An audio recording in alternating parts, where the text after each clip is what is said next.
الذي خلق الموت والحياة ليبلوكم أيكم أحسن عملا وهو العزيز الغفور.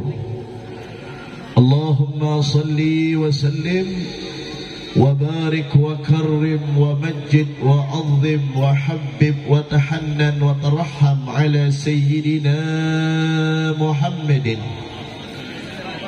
بدر البدور وعلى آله وأصحابه. السلام عليكم ورحمة الله وبركاته.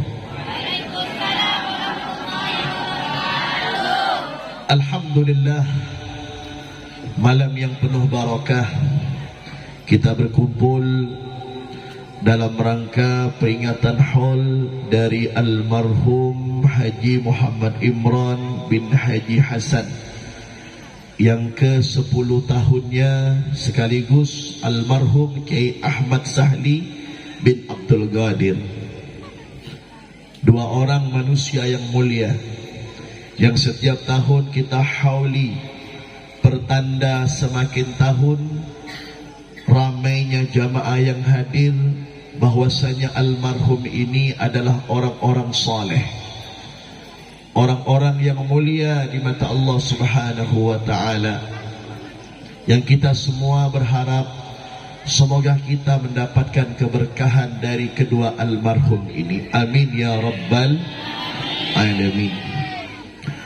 Peringatan haul tentunya menjadi peringatan tahunan bagi setiap anak, cucu, cicit, buyut, bahkan murid terhadap orang tuanya, terhadap guru-gurunya.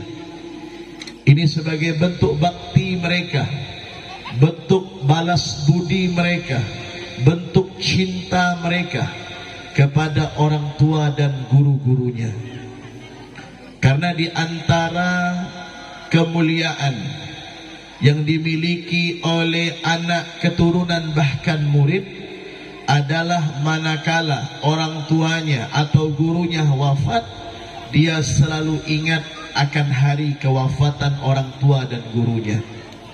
Dan inilah yang disabdakan oleh Nabi Muhammad SAW di dalam hadis yang mulia riwayat Al-Imam Muslim. Dan hadis ini sering disampaikan di berbagai acara haul dari lisannya para ulama, para habaib dan para kiai. Apa kata mereka? Rasulullah SAW bersabda, "Idza matal insan," apabila anak manusia meninggal, inqata'a amaluhu, maka terputus semua amalnya, illa min thalathin, kecuali 3 perkara. Shadaqatin jariyah, yaitu sedekah jariyah. Dan yang kedua, au ilmin yuntafa'u bih, ilmu bermanfaat. Dan yang ketiga, awaladun salihin yad'ulah, anak yang soleh yang selalu mendoakan orang tuanya, ataupun murid yang baik, murid yang soleh yang mendoakan guru-gurunya. Yang pertama kata Nabi Muhammad, sedekatin jariyah, sedekah jariyah, sedekah yang selalu mengalir, yang almarhum atau kedua-duanya ini di masa hidupnya selalu menebarkan daripada kebaikan-kebaikan. Bukan hanya harta benda, bahkan ilmu yang disampaikan kepada umat. Sehingga kita lihat yang hadir pada malam hari ini, masyarakat begitu ramai, juga simpatisan, dan mungkin juga ada para murid dan alumni beliau, yang tentunya ini setiap doa kita, setiap Fatihah ataupun bacaan Yasin ataupun bacaan tahlil dan doa tahlil yang nantinya pada akhir acara akan kita bacakan, bahkan maulid dan sholawat yang kita sampaikan pada malam hari ini akan mengalir kepada almarhum, akan akan mengalir kepada Haji Muhammad Imran, akan mengalir kepada almarhum Kiai Sahli, dan semua daripada almarhum almarhumah orang-orang tua yang kita niatkan pada malam hari ini. Dan mereka termasuk orang yang kaya, orang yang mendapatkan banyak dari kiriman doa dari anak, cucu, cicit, buyutnya, bahkan dari muridnya, dari pecintanya, dari muhibbinnya, dari murid-muridnya, mengirimkan doa kepada mereka. Di dalam kitab Nasaihul Ibad disebutkan, mal mayyit fi qabrihi illa kal ghariqil mutaghawwith. Tidaklah mayit yang ada di kuburan itu teretan, itu seperti orang yang tenggelam dan membutuhkan bantuan, layaknya manusia yang berada di tengah laut, yang kapalnya terdampar di tengah laut, bocor itu kapalnya, kemudian terapung di atas laut, di atas air laut, kemudian memerlukan daripada bantuan kapal penyelamat ataupun pelampung.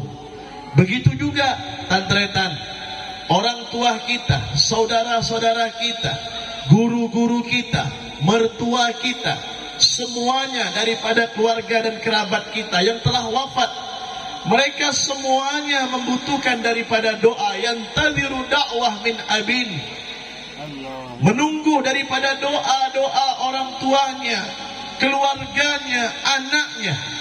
Maka kita malam hari ini ramai-ramai datang berbondong-bondong memenuhi ini tempat, tidak ada lain, ingin mendoakan kepada mereka semuanya agar mereka di alam barzahnya merasa bahagia, merasa senang, tersenyum mereka melihat keluarganya, melihat murid-muridnya, melihat anak-anaknya, menantunya, cucunya, cicitnya mendoakan daripada almarhum. Maka tugas kita yang hidup teretan adalah mendoakan kepada orang-orang yang telah wafat daripada saudara-saudara kita, terlebih-lebih orang tua kita, terlebih-lebih guru kita. Ingat, siapapun di antara kita teretan, wahai saudara-saudaraku yang dirahmati dan dimuliakan Allah, manakala orang tua kita wafat, manakala guru kita wafat, kemudian kita sengaja untuk tidak mendoakan mereka, apa kata para ulama? Dikhawatirkan hidup orang tersebut dalam keadaan fakir, miskin, dan dibuat susah oleh Allah.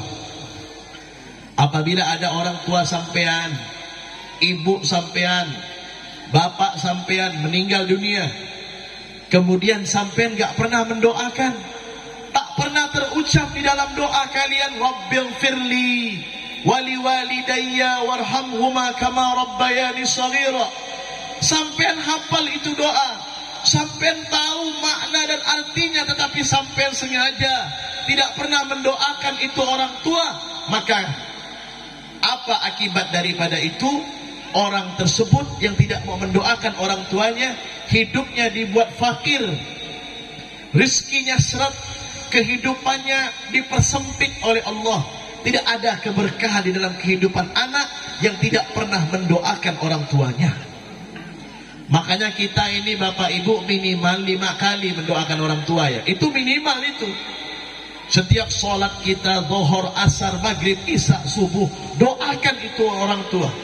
Untung-untungan bisa sholat sunnah, tahajud, duha, hajat, witir.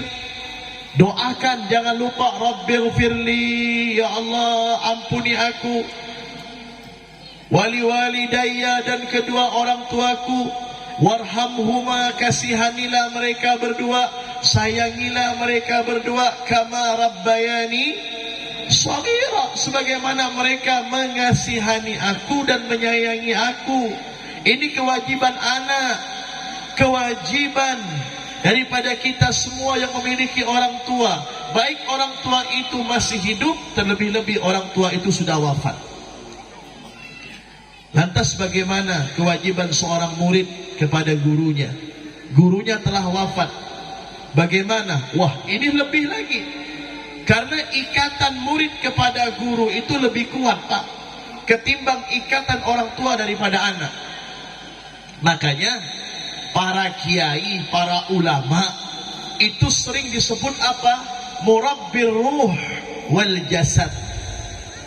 Murabbir ruh wal jasad. Murabbi, pendidik ruh dan jasad. Ikatan guru antara murid atau murid kepada guru itu lebih kuat daripada ikatan orang tua terhadap anak. Makanya kebaktian yang diutamakan, yang diunggulkan adalah kebaktian seorang murid kepada gurunya. Dengan cara bagaimana? Mendoakan gurunya. Sekalipun gurunya masih sehat walafiat, terlebih-lebih gurunya telah wafat, doakan itu guru. Sampai kapanpun kita tretan, hadirin, kita ini di mata guru itu tidak pernah ada lebihnya. Yang ada kita ini selalu kurang di mata guru. Sekalipun kita dilebihkan, kita diutamakan oleh masyarakat, kita diidolakan, tetapi di hadapan guru kita, kita tetap kurang dan tidak akan pernah bertambah dari apapun. Karena apa? Karena sebab kita dimuliakan, sebab kita dihormati, sebab kita dihargai, sebab kita dicintai oleh masyarakat.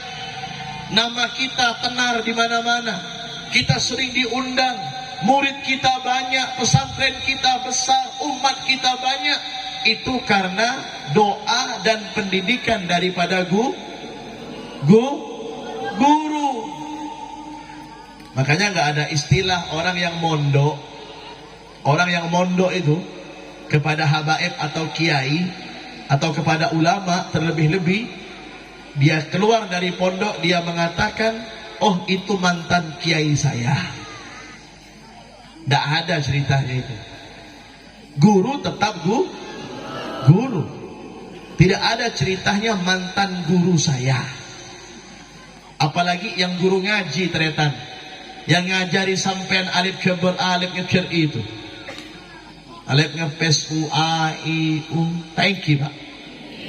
Sebelum kita tahu kitab kuning, sebelum kita mengerti kitab yang berharokat sampai kitab yang tidak berharokat, dari mulai kitab yang ada rambut sampai tidak ada rambut, kitab itu dari kitab putih sampai kitab kuning Pak, itu sebab-sebabnya siapa? Adalah gurunya. Di akhir zaman ini banyak orang yang melupakan guru ngaji Pak. Betul? Mentang-mentang sudah terkenal, diundang ceramah di mana-mana, guru ngajinya lupa.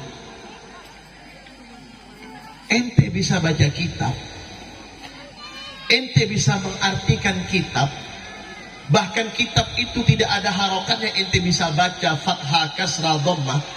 Itu karena siapa? Diawali dengan huruf alif dulu. Siapa yang mengajari huruf alif? Yaitu guru ngaji Pak. Makanya tolong nih, terutama nih yang ada di sekitar sini daerah ini, guru-guru ngaji itu diutamakanlah. Guru TPA, guru TPQ itu diutamakan. Jangan kita ini sampai sombong dengan guru ngaji. Oh hanya ngajar di musola, saya punya pesantren. Oh muridnya hanya 10 orang, saya muridnya ratusan ribuan. Keliru. Ente bisa murid, ente bisa ramai, ente bisa buka pesantren, ente dikenal orang karena gurunya. Makanya kelopain Pak Bu, guru ngajinya jangan pernah dilupakan. Minimal kalau tidak mampu setiap hari, sepekan sekali, sebulan sekali, setahun sekali datang ke guru ngaji, bawa oleh-oleh, bawa PC, bawa obeng. Walaupun guru ngajinya nggak minta duit, sampean datang, lihat guru ngajinya bangun musola, bantu musolahnya. Lihat guru ngajinya bangun rumah, bantu tuh bangunan rumah, sumbang semen, sumbang pasir. Orang bertanya kenapa ente bantu? Iya karena dia dulu ngajari saya. Saya bisa ceramah, saya punya pesantren, saya bisa dikenal orang karena guru ngaji, bukan karena kemampuan saya. Thank you. Betul apa tidak? Nah, makanya guru ngaji ini guru pertama, guru tolang. Apa ngocak betul guru? Guru tolang. Guru pertama ini harus, Pak, harus diutamakan ini sebelum yang lainnya. Insya Allah dengan seperti itu murid ini akan menjadi murid yang barokah. Seseorang itu dimuliakan oleh Allah bukan karena hanya dengan penampilannya saja, tetapi bagaimana irtibat, bagaimana ta'alluqnya mereka kepada gurunya. Jangan sampai pernah bermimpi sampai bisa menjadi orang hebat tanpa wasilah dan doa dan keberkahan daripada guru. Siapapun kita semuanya karena guru. Makanya kan ada qasidah. Ini anak-anak tim qasidah ini dari mana ini? Sampai dari mana, Dek? Apa nama kelompoknya ini? Hah? Hah? Miftahul Hasanah. Oh, kunci kebaikan. Sampean kan biasanya baca qasidahnya seperti ini. Man ana, man ana, man ana, ana ulakum, kaifa ma hubbukum, kaifa ma ahwakum. Man ana, man ana,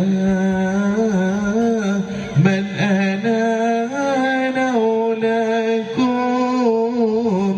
kaifa ma hubbukum,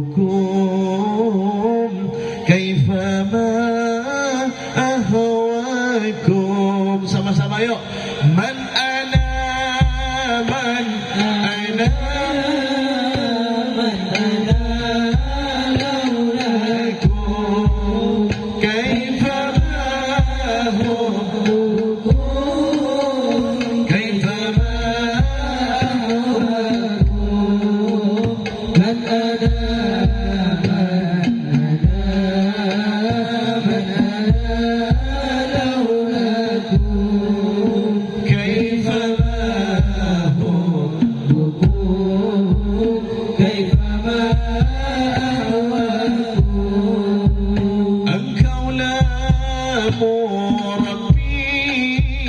cahaya ilahi, wahai Allah Rabbi, ampunkan guru kami, kamilah pendosa yang berharap berkah, cintaku yang mulia padamu Syekhana.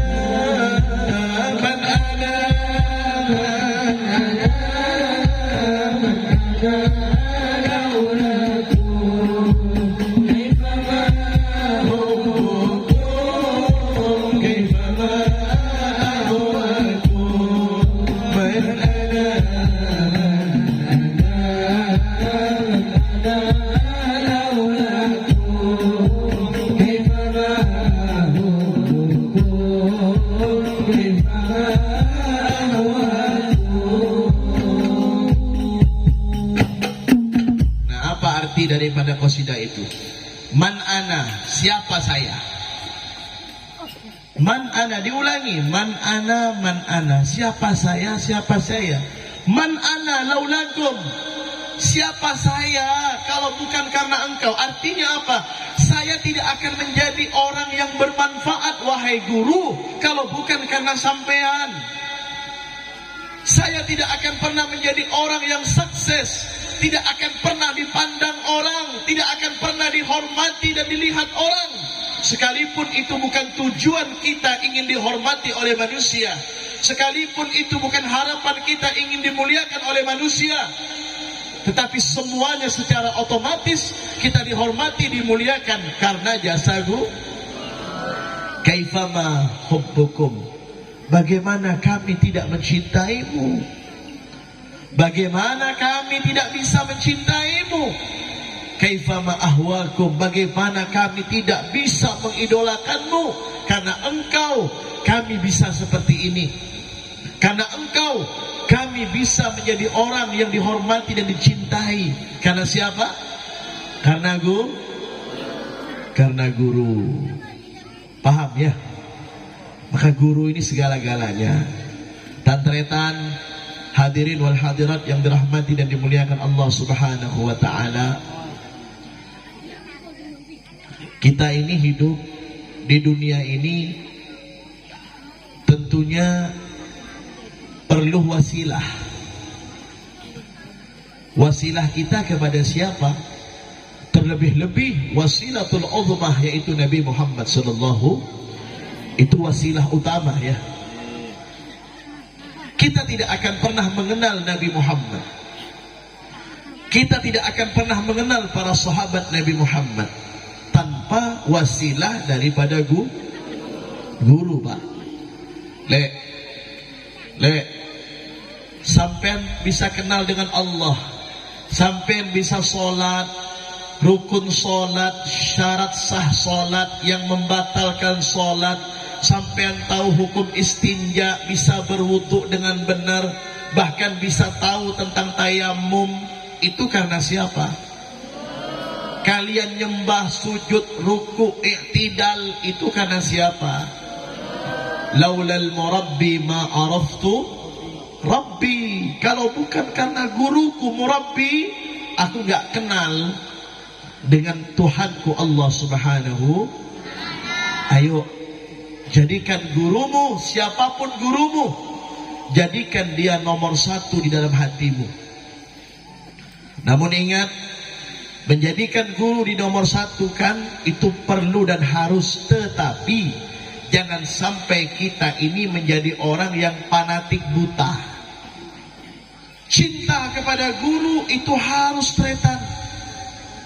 Hormat kepada guru-guru orang lain itu juga baik.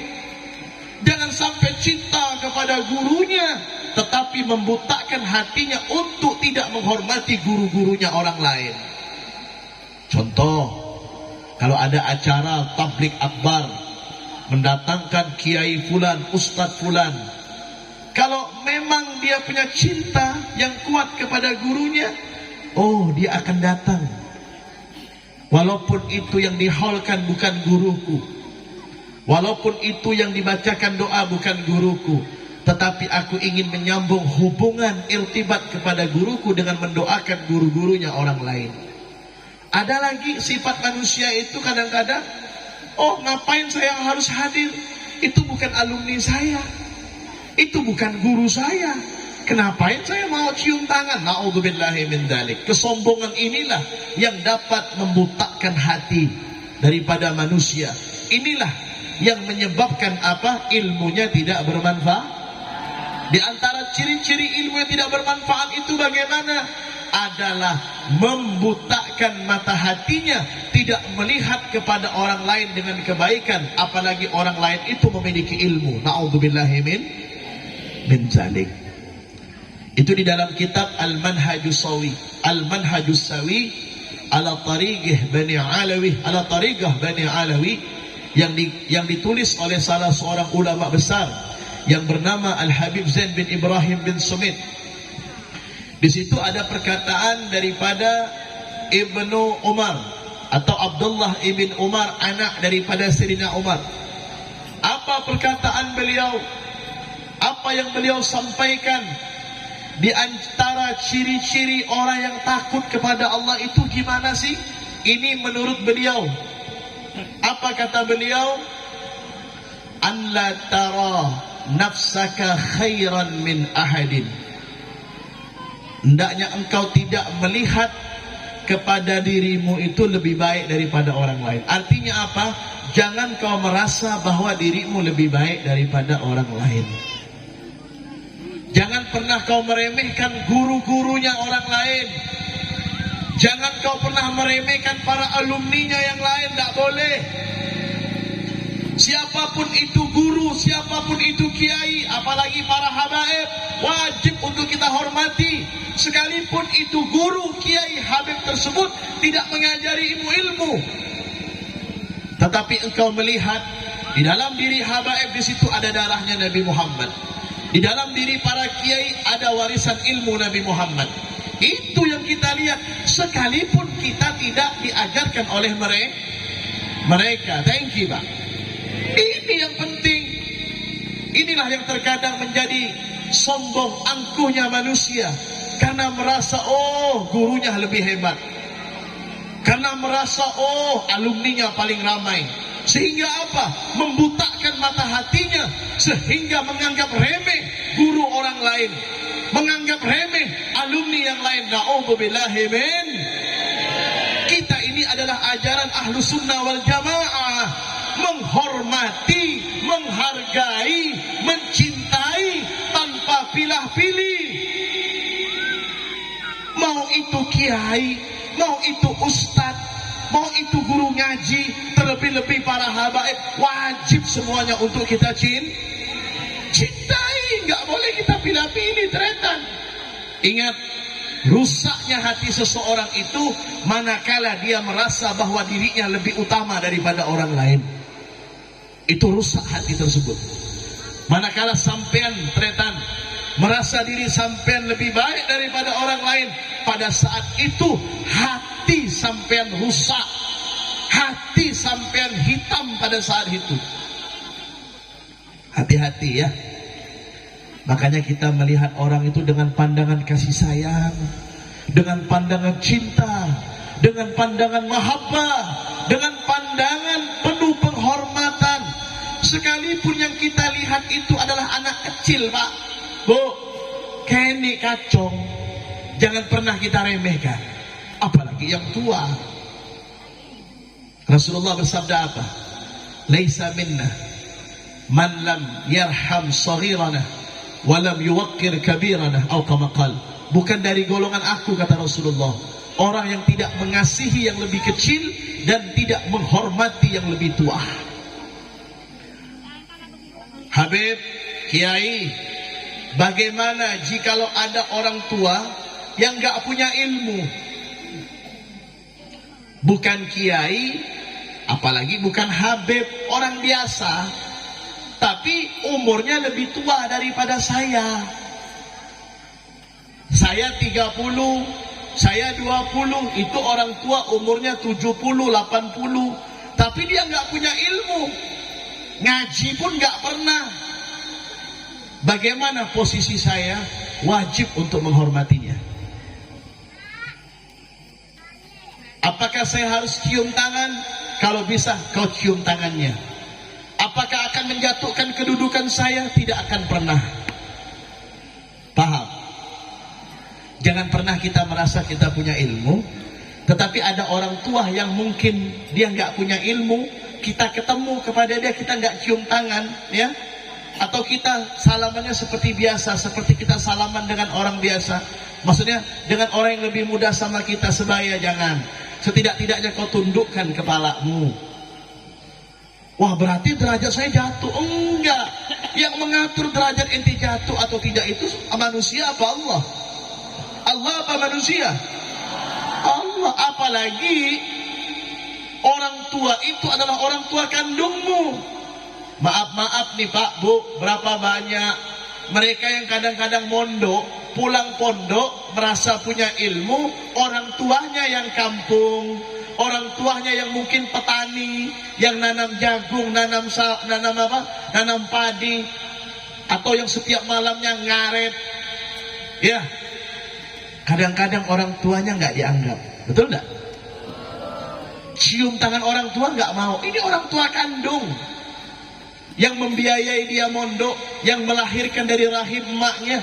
Kadang-kadang orang tuanya nggak dihormati karena dia merasa, oh saya kan pulang pesantren, saya dapat ilmu dari kiai, dari ustadz dan kiai yang ngajarkan yang benar. Tetapi ini anak terkadang punya sifat sombong.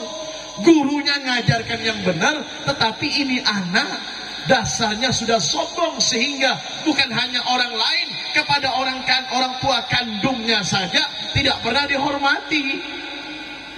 Betul apa enggak tuh? Banyak apa skoni, Pak? Banyak apa skoni? Banyak apa dikit? Banyak, Beb. Nah, orang yang seperti itu bukan dikatakan alim, tapi alam dia. Orang alim nggak seperti itu. Orang alim jangankan. Orang tuanya, orang lain dihormati, apalagi orang tua. Orang tua wajib, Pak. Kita ini dengan orang tua nggak bisa ngapa-ngapa, karena kunci kesuksesan itu jadinya para ulama, jadinya para pejabat-pejabat yang sukses, jadinya konglomerat tidak terlepas daripada doa orang tua. Orang tua. Makanya ada qasidah yang biasa disampaikan oleh para santri-santri di pesantren. Apa qasidahnya, Bib? Rabbil firli wali walidayya warhamhuma kama rabbayani shaghira. Rabbil firli wali walidayya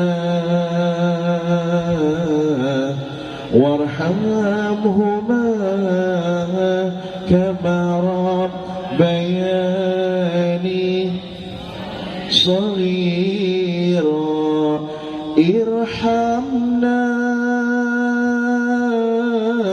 waliwalidina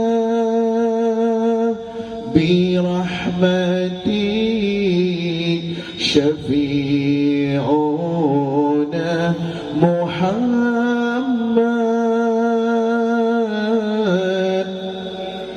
Irhamna waliwalidina bisyafaati sayyidina Muhammad. Rabbil li wali walidayya warhamhuma kama rabbayani shaghira. Masya Allah, ya, orang tua segala-galanya. Ya, mudah-mudahan kita semua ini termasuk orang-orang yang memuliakan orang tua dan guru-guru kita. Kemudian peringatan haul ini tujuannya untuk apa lagi, Habib? Tujuannya tidak ada lain, mengingatkan kita kepada kematian. Adanya hidup pasti adanya Makanya dalam surah Al-Mulk itu Allah Subhanahu wa taala firmankan, "Alladzi khalaqal mauta wal hayata liyabluwakum." Ingat itu kalimatnya, liyabluwakum. Allah telah menciptakan mati dan hidup untuk semua yang bernyawa. Untuk apa? Liyabluwakum, untuk menguji kita, untuk mengetes, menguji diri kita semua, hai para manusia yang mulia. Apa yang diujikan oleh Allah? Ayyukum ahsanu amala. Di antara kita semuanya yang paling baik amalnya, yang paling bagus pekerjaannya, yang paling bagus perbuatannya. Itu yang dinilai oleh Allah, Pak. Bukan pakaian sampean, bukan penampilan sampean, bukan wajah cantik gantengnya sampean, bukan bagusnya badan sampean, atau body sampean yang bagus, atau banyaknya harta, atau tingginya pangkat. Bukan. Ayyukum ahsanu amala. Di antara panjenengan kita semua ini yang paling bagus, baik pekerjaannya. Itu yang dinilai oleh Allah.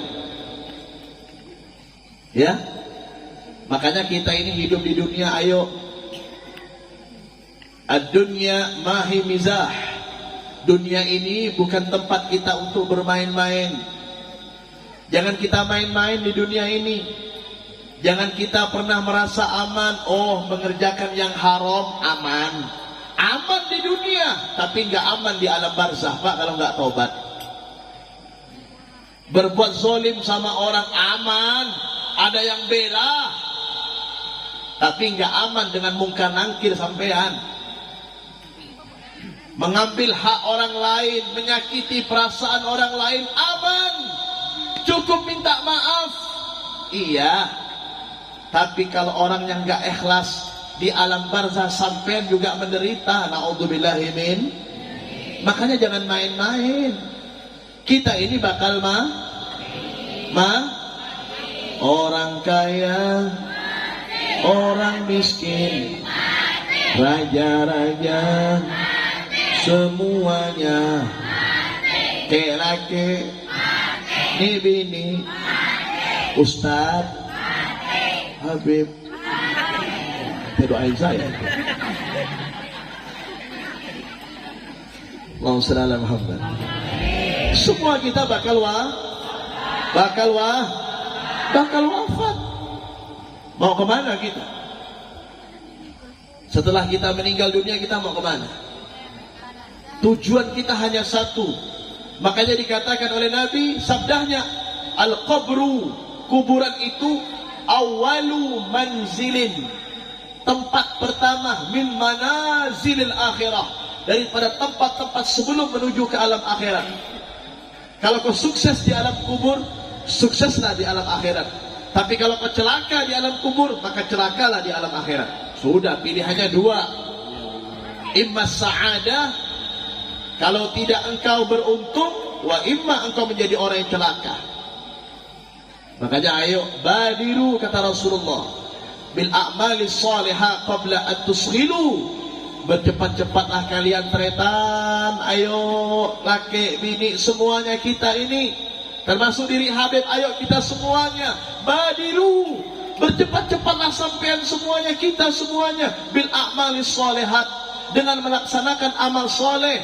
Jangan pilih-pilih, jangan pernah meremehkan amal soleh sekecil apapun. Walaupun sampean hanya membuang satu batang paku di jalan, jangan diremehkan itu. Atau menyapu musola masjid yang kotor sampai sapu, itu jangan diremehkan. Ini cerita di zaman sahabat, di zaman Rasul, ada salah seorang wanita, tolong didengar ini semuanya. Ada seorang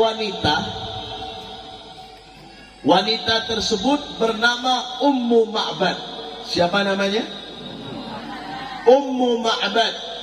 Ini wanitanya nggak cantik, Pak. Mukanya biasa, nggak ratin seperti sampean.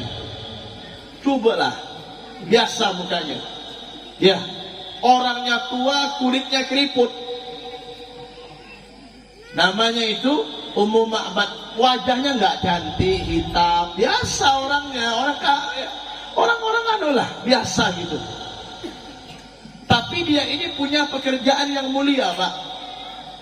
Ini jadi pelajaran untuk sampean ini. Pekerjaannya apa, Habib?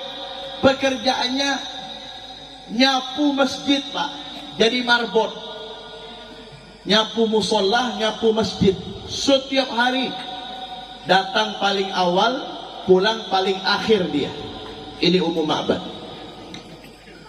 Suatu saat Nabi Muhammad SAW datang ke masjid tersebut dan melihat ada orang tua yang sedang menyapu.